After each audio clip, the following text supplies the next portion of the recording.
Freebird, Floyd and Broad Churches. Longcroft Estate, Rampant Horse Pub.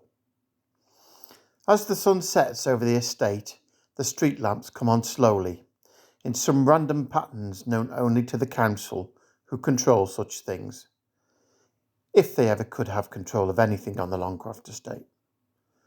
The warm and welcoming lights of the Rampant Horse Pub shone like a beacon to a certain type of individual of a certain age. Of course, that romance was soon disrupted once you entered and came across Ken's ugly fizzog. But to distract yourself from that, there's the roaring log fire, an aged dartboard, skittles table, and jukebox full of rock classics. The jukebox controlled by Dave and Vinny, who have been known to inflict harm to anyone attempted to put Westlife tracks on. This particular evening, Vinny was losing himself in the sublime beauty that is Freebird by Lynyrd Skynyrd.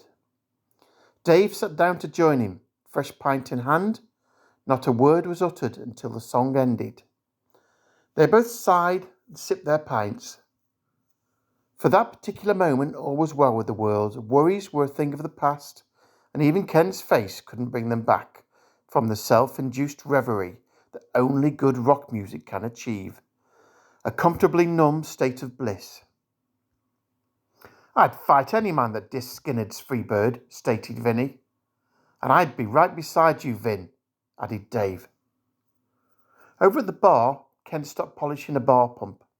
"What's your take on the mighty Pink Floyd, boys?" Dave looked at Vinny. Vinny looked at Dave. "Sublime genius, Ken," said Dave. "I refer you to my erstwhile colleague's comment," said Vinny. "Fair enough," said Ken. "You two and your bloody rock music," piped up old Pete. "What you fools need is some northern soul in your ears." Vinny looked at Dave.